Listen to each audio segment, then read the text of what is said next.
Listen to me now, I don't know, we can't hold Miss Pearly grandson in this place, you know. Thank you so much for joining us here on Sunrise. Now listen, while we spend a lot of time dining and discussing our love for food, we don't often speak about food safety and just how much a wrong bite can leave us ill.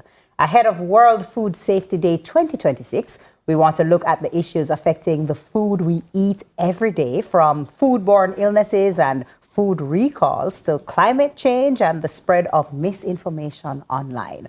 Our guest is food safety communicator and advocate Alison Richards to discuss these things with us. Good morning and welcome to Sunrise. Good morning. Thanks for having me. How are you doing today? I'm doing well. I'm pumped up for World Food Safety Day. Love that. Love that. This is our food safety guru. Where would you like to start, Alison? Well, usher us in. World Food Safety Day, that's on June 7, which is Sunday coming. And this year's theme is from burdens to solutions, food safe everywhere. So we complain about food safety, but how can we execute some solutions to prevent these burdens? And you mentioned some earlier, climate change. You just came out of a hurricane, you know, how is that impacting our food safety? Talking about misinformation online in the advent of social media, everybody is an expert, everybody talks about food. How can we combat these burdens instead of just talking about them?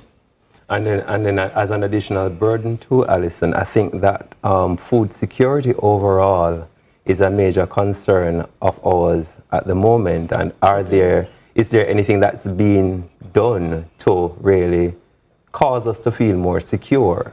You know? I'm seeing some initiatives being rolled out by the Agricultural Ministry, and one of the things that people often confuse about food security is not just the availability of food, but can we access it? Right? So there's usually 4 pillars to food security. There's the availability, the access, utilization. Is it nutritious to our body, right? So yes, we're getting access to food, but is it something that we can use?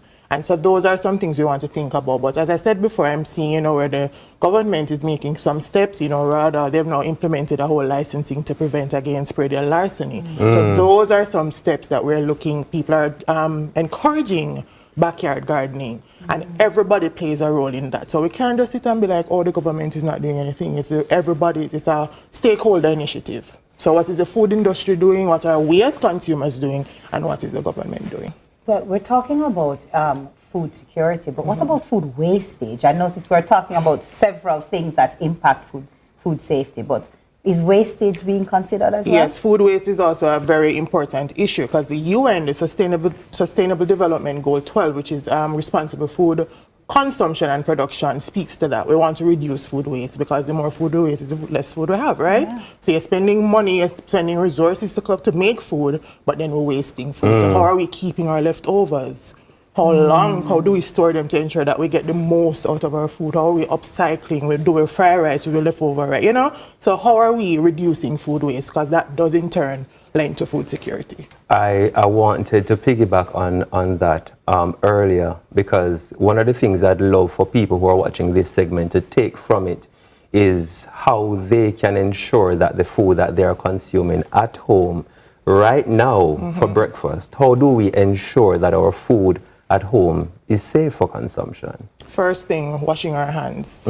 Washing your hands, and not just with water. You need to use soap to wash your hands. And we can't replace it by using hand sanitizer. So we're washing our hands, we're making sure that we're storing our food at the correct temperature. So our raw ingredients, our eggs, are we keeping those refrigerated in the door of the fridge, that open every minute and exposed to the warm air, or the inside of the fridge?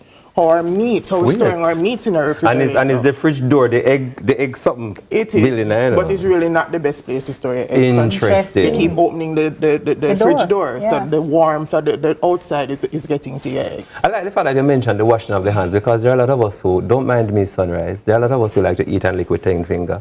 Oh yeah. And during my time as an inspector, that is something I would sometimes observe in restaurants where people cook like them, cook at their house, them taste, you know, so those are some things you really want to be mindful of when you're preparing food at home versus when you're preparing food for public consumption. Speaking of public consumption of food, sometimes we see product recalls, right? And I don't know about you, but it freaks me out very often. What exactly constitutes, what makes a product worthy of a recall? Like, why does that happen? So product recalls are usually issued when there is a detected issue with the product. So it might be a quality issue, it might be a safety issue. They might realize that they made ketchup and it's too sour, so they will recall the product. So recalls are usually classified in 3 categories based on the severity of the recall. So a class 1 obviously would be health and safety is at risk. So when a recall is issued, though, it's usually issued against a particular subset of the lot. So for example, we had recalls recently in the marketplace, and then person would say, oh, I'm not eat no more of that product. It's usually not the entire brand, it's usually just a lot. I get you, and that's very important. So that's very important for consumers to understand that when a recall is issued, it's for a particular lot, and that's why date labels are so important. And speaking of date labels, I do have a free webinar coming up next week talking about date labels. What is an expiration date versus a best before date versus a use by date versus a sell by date. So all of those dates are different dates. So that is why it's important for persons to kind of pay attention to lot numbers, because if you don't have those dates, it means that when you're supposed to, if you make 10,000 units of a product, but then you find out that it's probably 5,000 of it spoil. But if you don't have any date codes, no traceability, you're going to have to recall the entire 10,000 versus the You say subset. date and you trigger me because there's a part of Jamaica, and we have to keep it real. There's a part of Jamaica, i.e. downtown, where people actually sit down in a market and sell expired food. Yes, Where them say the best before date is the what they say, it's not the date where you're supposed to eat it by. It's the date where it's supposed to sell. So the best before is, as the name suggests, the food, the manufacturer is telling you that it is best you consume the food before that date. Yeah. So it's more of a quality issue, it's not a safety issue. But this is why God gave us 5 senses. Absolutely. So we're going to smell it, we're going to look, we're going to feel it, although you're not always able to tell. But the best before date is guaranteeing that. So you might eat something after the best before date and it tastes stale. But this sounds like information that every Jamaican needs to know. I mean, you're talking about things you're putting into your body. Yeah. So how does one get onto this webinar? This free, more and the words you said, the word free, It's free. Alison. So it's actually a year worth of free webinars that I've launched through my platform, The Food Safety Girl. So I'm on social media, Instagram, YouTube, LinkedIn, TikTok. I'm there. So I post food safety content, news, updates, anything that's happening.